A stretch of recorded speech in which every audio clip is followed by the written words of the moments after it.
Class. Class.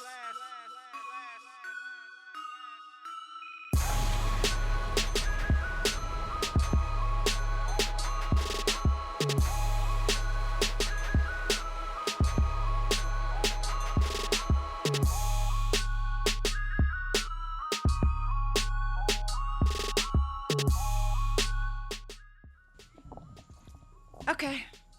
I appreciate you jumping in No and problem. taking this time today. This is going to be a part of my unscripted series, and we're just going to talk. I've already started recording. Well, thank you for telling me that up front. I don't let anything slip, you know. I think there's a value in the raw just conversation of it sometimes. You know, we get too caught up in scripting things and you know, like reality shows aren't really reality, but sometimes there's a value in just having an organic conversation. Yeah, I totally agree. I think that if podcasting was about, reading a script, I don't think anybody would do it. Mhm. And when I am interviewing someone, it's just like a conversation. And we're just talking about things. We're getting that information out there, but, we're having some laughs and we're joking around and just like you would if you were having a conversation with someone. Exactly. So I totally agree with what you mean. Yeah, yeah. So, Kat, I would love for you to tell the people who you are, tell the people about your podcast, give them a little brief history about who Miss Kat is. Oh, okay. How much time do you have? Hi, everybody. My name is Kat Corchado. I'm a proud veteran of the U.S. Air Force. I did 20 years, but prior to that, I grew up in the Air Force as a dependent. My dad was already in the Air Force when I was born. He did 22 years, and then I decided to go into the Air Force. Now, keep in mind, I almost went into the Navy because I thought their dress uniforms were amazing. But a recruiter was kind enough to just tell me to stay in my lane, and I did go into the Air Force after all. I'm glad I did stay in my lane, by the way. I didn't mean to do 20 years. It just kind of happened. No one goes in the Air Force saying I'm going to do 20 years, but it kind of just happened that way. And I'm so glad that I did, actually, that I did stay. After I left, service was really difficult because my transition wasn't anything like I expected it to be. And so I always like to tell people that when you get out of the military, I felt like I was that first round draft pick, in college ball or basketball, football. Everyone's clamoring for your name. They want you on their team. They want to pay you whatever you want. And I walked out those doors, looking for the banners and the band and the music, and there was nothing there. There was absolutely nothing there. And I thought, do I have the right day? Do I have the right time? What happened here? And I fell down this rabbit hole. I was kind of floating. I tell people I walked out the door and fell off the cliff because no one told me that's what was going to happen. Mhm. And I finally found my feet on the ground, but not where I thought it was going to land. Back in the day, you did 20 years in the Air Force, you got out and you did exactly the same job, but as a civilian. Mhm. But after 20 years, I put in my resume and someone said, hey, that's great, but you don't have a degree. And I was highly disappointed. I didn't know what to say to that. But I'd always kept a foot in the fitness field as a, aerobics instructor back in the day, but then as personal training and Pilates, which is what I do today also. And so I found my niche there. And then it started, I started getting that itch. I was like, oh, what else is out there? Mhm. So in 2017, I was invited to a roundtable discussion of women veterans, which is now known as the Women Veterans Network, WOVEN.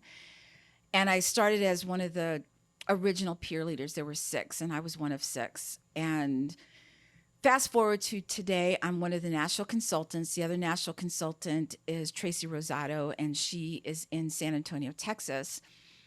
And I got this idea to do a podcast. Don't ask me why. I'd never listened to podcasts. My husband does all the time. I didn't. But I thought this would be really cool. So I did all the research. I took a class. I won't say a class. It was, I paid for it. So it was a class on how to do it. And I launched it. And that's why I just passed my 1-year anniversary as a podcaster this year. Hey. Congratulations. Congratulations. Thank you. All right, so there's a lot there to unpack. So I want to go back to, hey, I'm a military brat too. Are you? Yeah, my dad did 22 in the Navy.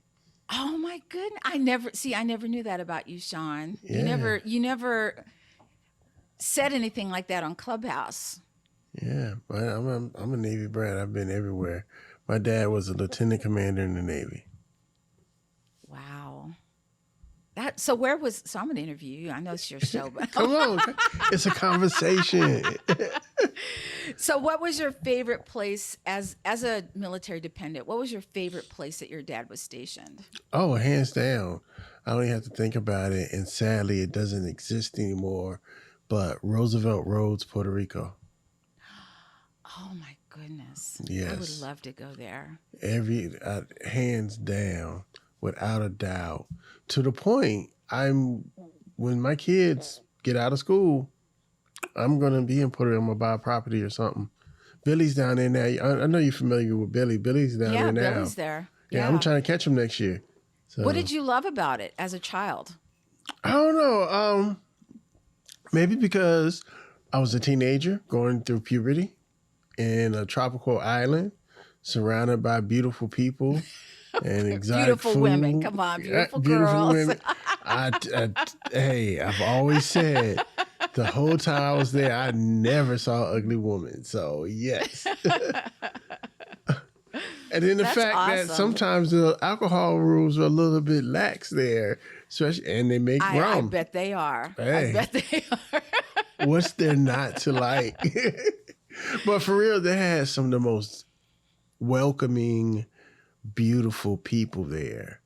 I've told the story many times where the first weekend we were there, I was feeling some kind of way. I was a teenager going through the whole teenage hormone thing. That by itself was enough. But now you take me from the neighborhood I grew up in, and you uproot me and take me to somewhere I don't know anybody. I don't speak this language. I don't know if I really want to be here. What's a Puerto Rico? And the first weekend we're there, we're on the beach and we meet a family and they just take us in like we're long lost cousins. And the next thing I know, it's a pig in the ground and we're meeting the real cousins. And from then on, it was on. And I just loved the place. And everybody I went to, it didn't matter that I didn't know how to speak Spanish. And a little known fact, they teach English in their schools.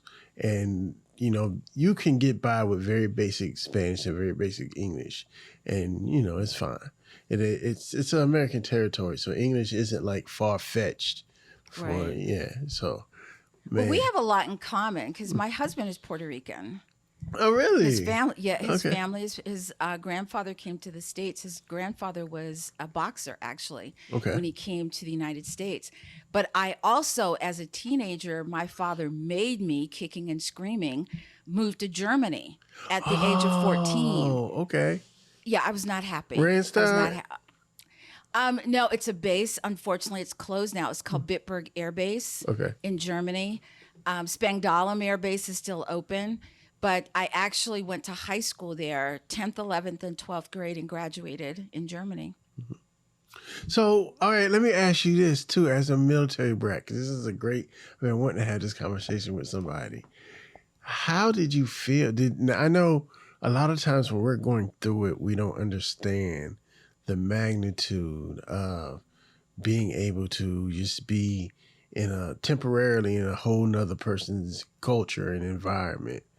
Now, as an adult, how do you think those travels affected you? It affected me greatly, but it affected me in a good way. My dad would make us, me and my brother at the time, would make us go off the base to eat. So if we were in a foreign country, like say Germany, he would make us go off base and we would eat the food. We would learn how to, deal with the foreign money, the currency, and we learned how to speak snippets of languages, but enough to be able to get around. And so when I look back, it was a great blessing, because a lot of people would look at us and say, "Oh my goodness, you had to move all the time, that you poor thing." And I'm like, "Are you kidding me? I got to see things that other kids only get to read about or see on TV. I got to see it in person." So I feel blessed in that way. I think it was one of the greatest upbringings ever in that format, in that frame. Some kids didn't enjoy it, but I loved it. I loved it. And it wasn't that bad for me too, because the first half of my life, my father was stationed on the aircraft carrier. And back in those days, that's back before 9/11, and they had that strict 6 months on, 6 months off. So it was just, that's what it was. I saw him every 6 months. He was gone for 6 months. He was back for 6 months. He was gone for 6 months, And you just dealt with it. That's it was just what normal. it was, right? Yeah, it was normal. You were like, And okay, that allowed, Dad's going to be gone for 6 months. You're like, okay. Right. And that allowed for us to have a sort of normal military childhood where we didn't have to move around when we were younger. And that didn't happen to later, but we still kept the house, the home base, and we grew up in a community that, I grew up in the Hampton Roads area, world's biggest naval base. So it's common to have, a friend go away for 2 years and come back. And, that's no big deal. We know how to handle that. Whereas, in a non-military town, that's crazy. Well, I have a question for you. So this is the downside of being a dependent. So my husband, even though I met him when I was in the military, he grew up in a place where even to this day, he can introduce me to a person he went to third grade with. I can't tell you the school I went to or where I was at as a dependent when I was in third grade. So how do you feel about that part of it? Do you feel like... Well, so I didn't have that until middle school. So I grew up in a neighborhood called Camelot. Wonderful, great neighborhood. I have an episode, if you ever want to learn about my neighborhood, I talked to my childhood friend, Dr. John Lewis, and it describes what it was like to grow up in Camelot. And it's a neighborhood where, to this day, I am friends. Out of maybe the 20 kids in my kindergarten class, I'm friends with 5 or 6 of them. Like, can pick That's up my amazing. phone and call them right now, friends. And so I grew up in that type of environment. So I didn't have to do a lot of moving, and we didn't have to do a lot of moving. Really, that's the only really major place we went, and we didn't have to go there. But because we went there, you know how it is, they extend this tour if your family comes, So he had to stay there long. No, I think he got promoted. He got promoted and had to stay there a little bit longer. But that's really it. That was the only disturbance. And then I was able to come home and graduate with the same kids that I started out school with. So like I said, I had the best of both worlds. Well, my dad got stationed different places. I want to say 6 or 7 times. So we were, even though we stayed at places a minimum of 3, a maximum of 5 years, it's hard to remember who you went to school with, because a lot of those bases are no longer, they no longer exist. Right. Yeah. And we also were blessed that when he did get off the ship, the first couple of duty stations were a couple of hours away. So this area of the East Coast is heavily populated with bases. Right. So he went from getting off the aircraft carrier to going to Pax River, Maryland, which is a 2-hour drive from here. So we used to see him every other weekend. One weekend we'll drive up, one weekend he'll drive down. So that wasn't that bad either. And to us, that was better than 6 months. We get to see him next weekend. So, it's a special upbringing. I mean, it's different in the fact that you're on a base and you could leave your kids in the yard, because you're with other military people. Mom would say, "Oh, I'm going over to the, the commissary or the BX," And she said, okay, the neighbor's going to watch you, behave, all that other stuff. You're like, okay, we would just be playing in the yard, and we'd play in the yard until she got It home. was a community. So Yeah. it was a community. Absolutely. Yeah, yeah. And okay, so now that you touch on that, I remember the first time as me being an adult out on my own, getting sick and having to go to the doctor and then having to go to the pharmacy. So I'm used to, Navy, being on base. Portsmouth Naval Hospital was my second home growing up. I'm used to going to the doctor. He write a piece of paper. You walk down the hall. You hand it through this window. You have to go sit in this waiting room for about 3 hours. Yep. Minimum. They call your name. You get a little brown bag. You got your medicine, and you go home. You go home, right? Yeah. So I got sick, and I went to the pharmacy, and the guy was like, "Okay, that'll be like $12." And I was like, $12 for what? For what? What? Are you trying to rob me? What is going on here? It's a rude awakening. It is. Even going in the military, they take care of you, medical, dental. You get sick, you go to the hospital. They take care of you. And then I got out of the military, and the first thing I had to do is I had to go to the dentist, and I needed a crown. And the doctor said, hey, here's your half, or no, he says, oh, it's going to be $900. I was like, oh, so my part is $450. He goes, no, your part's $900. Right. And I'm like, wait, I don't want to do this anymore. So yeah, it's a rude awakening when you get out. That was shocking. And for me, it was, excuse me. For me, I had open heart surgery as a child. The military paid for that. Yes.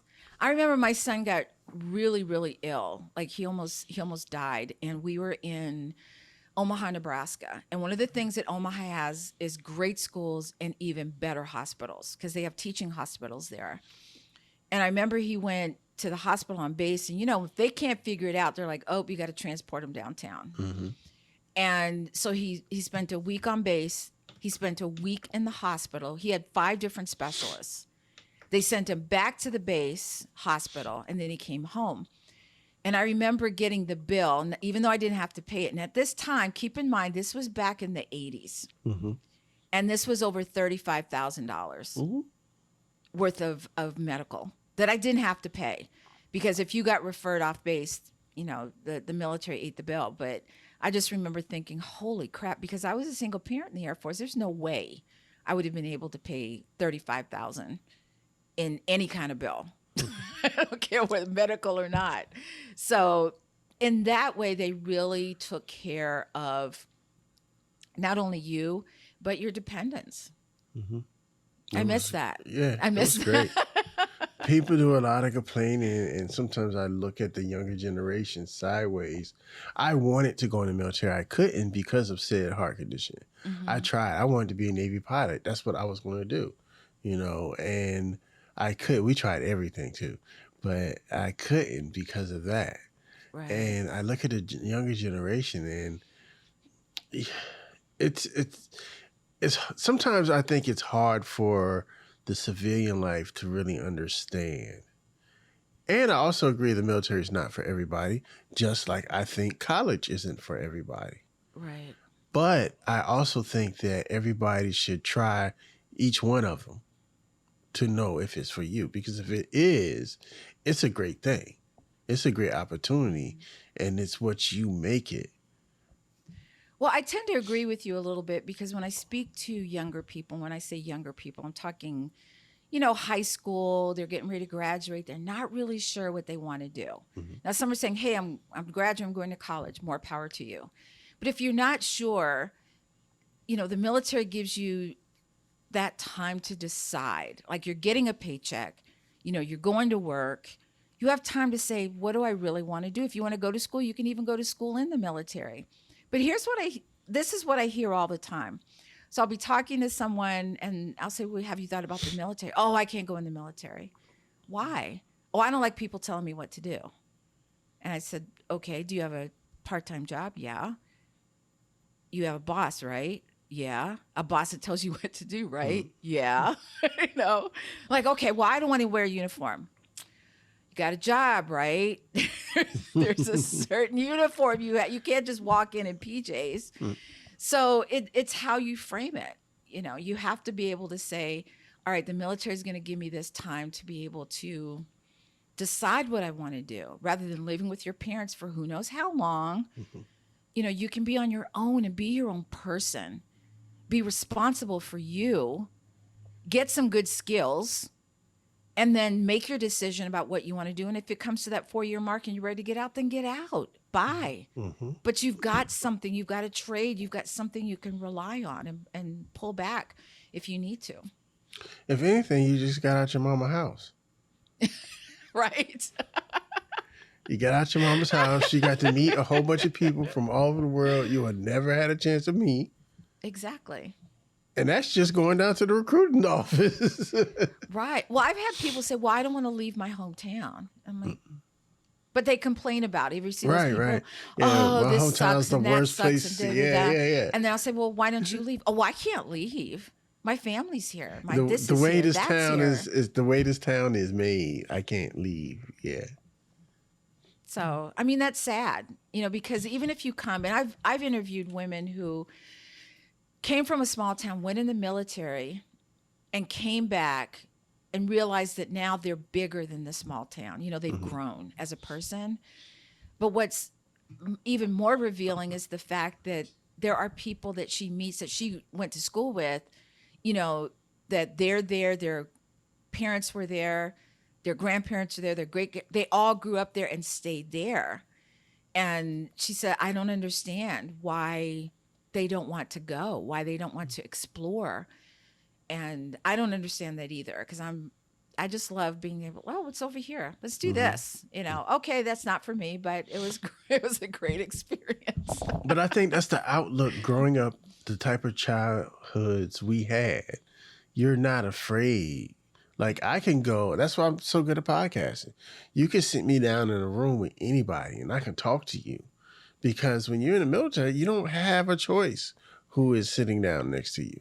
And you got to be able to perform no matter who or what. But even as a dependent, remember when, maybe not so much you, but I remember my mother would say to me that I could go out, give me 20 minutes, and I'd come back with a friend. You had to know how to make friends. Yeah. Because if you didn't, it was going to be lonely. A rough childhood. So I've been talking to people my entire life in such a way that, hey, I like you, you like me. I mean, you might part ways eventually, but, initially it's, you guys are on the same platform at that point. And so it's easy for me to talk to people. Now, the only people I can't talk to are the people who don't talk back to me. And those people, the ones who, how are you doing? Fine. How's your job? Good. Those one-word answers. And you're like, okay, I'm done. Yeah, I just talk more. I talk more and eventually you'll leave. It's just okay. Oh, well. I want to talk about your podcast. Tell us all about it, please. Sure. So my podcast is called Sisters in Service, and I really wanted to have a platform for women veterans to talk about the trials and triumphs in service and out of service. So in service could be good or bad. Out of service, especially for me, was not being recognized as a veteran, even to this day, not being recognized as a veteran. And so the last couple of years, especially with the Black Lives Matter and all of this, everything that happened. And the one thing I had to look at was, how do I present myself to other people? So if I walk towards you, what is it you see first? A woman, a Black woman, a mother, a sister, a CEO, but never a veteran. That's the last, it never enters their mind. So I was in a room in Clubhouse and I was introducing myself, and I told everybody in the room, I said, close your eyes and picture a veteran. Any veteran. Could be your parents, a cousin, an uncle, anybody. And I said, now open your eyes and tell me if you saw a woman or a man or a woman, and 98% of the room pictured a man and not a female.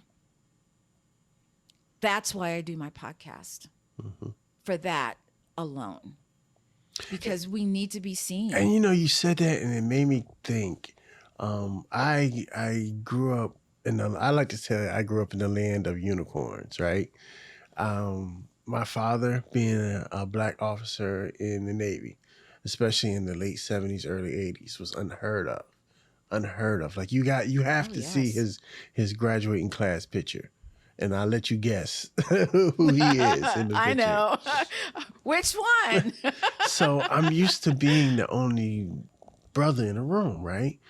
But, all right, so, and this is another time another way Puerto Rico was magical for me. When we were in Puerto Rico, it was a group of black officers that they used to all hang out together. And at the time, I'm a kid. It's not really hitting with me what's going on, right? And my father was an RN. So it was a couple other RNs. And all of these RNs were two incredible women, Miss Hattie and Miss Gillespie. And they were lieutenant commanders. And I think one of them went on to be a captain, right? And at that time, to say that a black woman officer, let alone two. That's huge. Then to come out, do you know who Carl Bashir is? No, but the name sounds familiar. Have you ever seen the movie Men of Honor? Yes. With yes. the diver. Yes. One of those ladies was the nurse that was his wife in the movie. Wow. I love it. I never saw. They've been there, and black women have been there, but it's never been. Yes. That's what, and I totally agree with that. Even when I was in the military, to see not only a female officer, which was woo, but I can tell you for sure, I did not see a black female officer. Did not. In the 20 years that I was in, I did. Now, I'm not saying they didn't exist. But they were few and far in between. I'm saying I never got to see one. Right. To see a male black officer was huge. You're like, whoa, and it was nice. Like, okay, cool. But, to not be recognized as a woman veteran is it's hurtful, and it needs to change. And I think the only way it's going to change is because when you watch TV, okay, and let me tell you where I'm coming from. So the last, Veterans Day, okay, you're watching TV, and they're all the newscasts are about veterans, etc. And now maybe I'm wrong, okay, and I'm talking from North Carolina, so. If you're from Texas, I know they love y'all. Texas love their veterans. But I'm in North Carolina. And they went to the usual, the Vietnam veteran, the male. And I love my male veterans. But where was the female veterans? Where were they? And so I'm putting a challenge out there for anyone who's listening that we've got, Veterans Day coming up. And I want to see some footage of women veterans. I want to see it. Yeah. It is Veterans Day, right? November 11th? Yeah. I have kids, and so I don't know what day it is. Oh, no. I'm pretty sure. I think this is a Wednesday. That's as far as it goes. Right. But yeah, I have friends in Texas like, oh, we're doing this. We got this parade, and we're going here, and we're celebrating. And I looked up in North Carolina, and we might get a parade, maybe, kind of, sort of, but that's it. And that really angers me. It makes me crazy, because North Carolina supposedly really likes veterans. They're veteran friendly. Which, if anyone's listening to this, I've been in North Carolina for 12 years. If you could tell me what veteran friendly means, please contact me because I'm trying to figure out what that means. They allow us to live here. They take our money, their tax. What? I'm just trying to figure it out. Just saying. Yeah, I understand. I understand. But it's a great thing, and I say it often, and I want to thank you for your service Oh, because thank you. it's a great thing, and it's an honor to be able to share the stage with you. Well, it's been, so fun to get a little bit to know a little bit more about you, Sean. We have so much in common, and I didn't even know until we did this today. Who Yeah, knew? yeah. Because for anyone listening, I met Sean on Clubhouse. So, we don't really get a chance to talk about this type of stuff because, to be honest, when I'm in Clubhouse, and I've been in other rooms where I'll come up on stage, I'll say, "Oh, I'm this. I'm a veteran. I'm Citizen Service Podcast," and here's what I get: "Thank you for your service." I'm like, "Wow, that's it. Okay, thank you." But you get used to that. Yeah. So that's what I'm talking about. And not all the time. A lot of people are like, "Oh, they'll back channel me. Thank you so much for serving," and that's wonderful. I love that. But when you get crickets, where no one, says, "Oh, I have someone I think, would be great for your podcast," that just tells me that they don't know any veterans. Not women. They might know a lot of male veterans, but they don't know any women veterans. And that bothers me a lot. A lot. Just saying. And and there's so many there, and there's so many that are in the military now that's going to come out. Yes. I was lucky enough to address a room full of doctors for the Navy a few weeks ago. I represent the LVAD community, and they wanted to be able to train, but nobody knew anybody with an LVAD. So they found me, and I got to address a group of doctors, and maybe a third of that room were women. So they're It's pretty there, sad. but they're just not acknowledged. And I totally agree with you. And here's my other pet peeve. So I'm on LinkedIn all the time. I always see people who are going on these boards, to talk about veterans. So they're in, they're VSOs, veteran service organizations. Wonderful. But what I find is that a lot of these VSOs have people who are going onto these panels to talk about veterans, veteran issues. How are women veterans being, treated or, but they're not veterans that are speaking. Why can't they find women veterans to be on these panels? I'm sure if they put out an all call, "We need women veterans nationwide to do this," they would be inundated with emails. But no one does that. And that's one of my other pet peeves. I'm just putting it out there. But I mean, who better to talk about veteran issues than veterans? Right, exactly.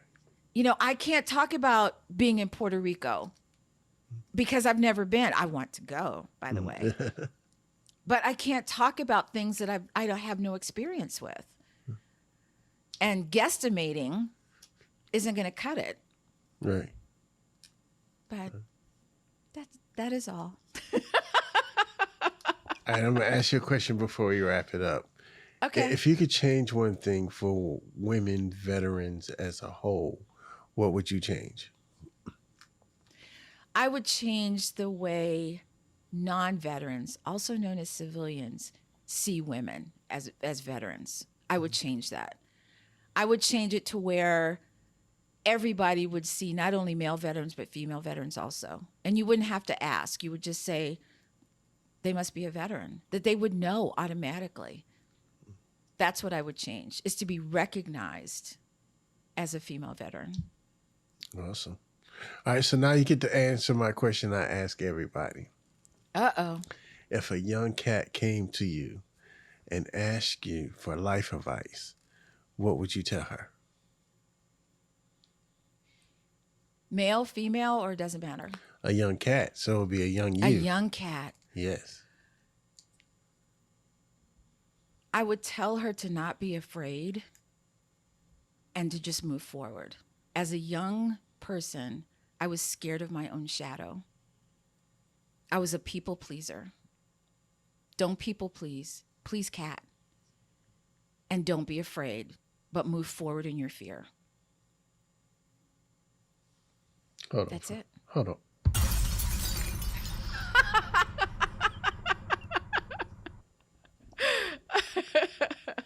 Kat, how can everybody get in touch with you? How can they reach you? How can they get to your podcast? Oh, my podcast is on all the platforms, but it's called Sisters in Service. But you want to put dashes, so sisters dash in dash service, or you can just type in Kat Corchado, and I'll be pulled up. Whether it's LinkedIn, Facebook, Instagram. I hope that you will take a listen, even if you're not a veteran, but especially if you are a female veteran. Just take a listen. I have all kinds of guests on there from authors, because I like to celebrate women veterans who are out there like that. I like to say are doing the damn thing. They're doing it. And so if they have their own business, so they have a 501c3, they're just out there giving back. So that's what I find about veterans, is that they want to give back.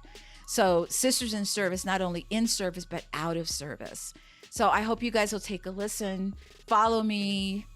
And if you have any questions, please feel free to reach out. Awesome. Awesome, Kat. Ladies and gentlemen, that's it. We're wrapping this up. The final days of the C4 challenge from the Content Creators of Color. It's been an incredible ride. I hope you guys learned something. I know I've learned something. Check us out on Instagram at creators_of_color. Creators_of_color. You can search for us anywhere you get your favorite podcast. And don't forget, you can check me out at 757renaissanceman.com. Kat, I really appreciate this. This conversation has been a long time coming. You know that, right? I do. Yeah. And we made it happen. It happened on the fly, and you just do it. And it's done. See, now it's done. Now it's done. So I hope that this is not the last time. I hope so too. I hope we get to collaborate on some stuff and we get to work together on some things, because I think it would be totally interesting, to do something together. So thank you so much, Sean. It's been a pleasure. It's been all mine. Ladies and gentlemen, thank you for listening to a special edition of the 757 Renaissance Man podcast. I'm Sean. That's Kat. And we're out. Peace. Bye.